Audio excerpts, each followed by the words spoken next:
అమెరికాలో గనక ఇరానీయులు ఉంటే మాత్రం వాళ్ళ మీద ట్రంప్ ఉక్కుపాదం మోపుతున్నాడు. వాళ్ళకున్నటువంటి అన్ని సర్వ హక్కులు రద్దు చేసేస్తున్నాడు.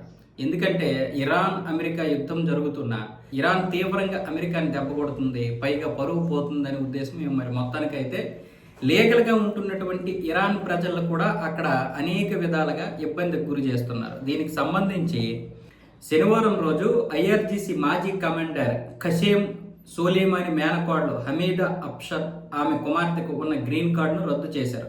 దీనికి అమెరికా విదేశాంగ మంత్రి మార్క్ రూబియోనే ప్రకటించారు. అలాగే ఇరాన్ ప్రభుత్వానికి అనుకూలంగా పనిచేస్తుండడంతో ఈ నిర్ణయం తీసుకున్నట్లు తెలిపారు. వారిని అమెరికా ఇమ్మిగ్రేషన్ అధికారులు అరెస్ట్ చేసినట్లు వెల్లడించారు. ఇరాన్ సెక్యూరిటీ కౌన్సిల్ మాజీ చీఫ్ లారిజాని కుమార్తె ఫాతిమా, ఆమె భర్త సయ్యద్ మాతమేది నివాస హోదాను కూడా రద్దు చేసి అరెస్ట్ చేసినట్లు రూబియో అయితే తెలిపారు. ఇప్పుడు కాకుండా యుద్ధం ముందో లేకపోతే యుద్ధం తర్వాత చేస్తే బాగుండేది. యుద్ధం సమయంలో ఇలా చేయడం కరెక్ట్ కాదు. అది నీతికి పనికి మాలిన చర్య, అది నీతి మాలిన చర్య. వాస్తవానికి అమెరికాలో విపరీతంగా ముస్లిం జనాభా పెరిగిపోతున్నారు. మొదటి నుంచి అమెరికాలో ఉన్నటువంటి ప్రజలు తీవ్రంగా వ్యతిరేకం వ్యక్తం చేస్తున్నారు. కాకపోతే అమెరికాకి ఇంకా లండన్ లాంటి పరిస్థితి రాలేదు. బ్రిటన్ ఇప్పుడు చాలా తీవ్రమైనటువంటి ఇబ్బందుల్లో ఉంది. ముఖ్యంగా లండన్ రాజధాని ఏదైతే ఉందో అది ఇప్పటికే ముస్లిం చేతుల్లోకి వెళ్ళిపోతుంది. అక్కడ భారతీయులకి కూడా సేఫ్టీ లేదు, కొంతమంది బ్రిటిష్ వారికి కూడా సేఫ్టీ లేదు. అలాంటి పరిస్థితికి వెళ్ళిపోయింది. సో ఇలాంటి పరిస్థితుల్లో ఇప్పుడు పశ్చిమ దేశాలు ఉన్నాయి. జపాన్ కూడా భయపడిపోతుంది. ఇప్పటికే అక్కడ 3 లక్షల మంది జనాభా ఉన్నారు. 3 లక్షల మంది జనాభాకే భయపడిపోతున్నారంటే పరిస్థితి ఏంటి? ఒకప్పుడు 10 మసీదులు కూడా లేవు, ఈరోజు 120 మసీదులకి పెరిగిపోయాయని వాళ్ళు ఆందోళన చెందుతున్నారు. మరి ఆ లెక్కని మనం ఎంత ఆందోళన చెందాలి?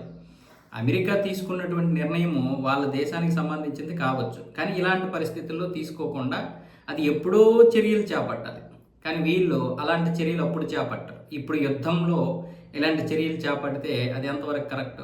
నేను మొదటి నుండి చెప్తూనే ఉన్నాను, ఏ దేశమైనా సరే ఆ దేశానికి సంబంధించి వాళ్ళకు కొన్ని సమస్యలు ఉంటాయి. వాళ్ళు ఖచ్చితంగా వాళ్ళ యొక్క విధి వాళ్ళు చూసుకోవాలి, అందులో ఎటువంటి సందేహము లేదు. వాళ్ళ దేశ భద్రత. కాకపోతే మన దేశ భద్రతకే మనకు దిక్కు లేదు. ఇప్పుడు బీజేపీ ప్రభుత్వం ఏదైనా వీళ్ళని తీసుకెళ్ళి ఎవరి దేశం వాడు వెళ్ళిపోంటారంటే మాత్రం ఇక్కడ ఒక్కొక్కడు మంట. ప్రపంచంలో ఉన్నటువంటి దేశాలన్నీ కూడా స్పందించేస్తాయి, ఏంటి భారత్ అలా చేస్తుందని. మరి వాళ్ళ దేశాన్ని వాళ్ళు రక్షించుకోవడానికి ఏ నిర్ణయం తీసుకోవచ్చు, కానీ మన దేశాన్ని మనం రక్షించుకోవడానికి మాత్రం ఎలాంటి నిర్ణయము తీసుకోకూడదు. ఇక్కడ ఉన్నటువంటి కుహనా మేధావులు లెగిసిపోతారు ఫస్ట్.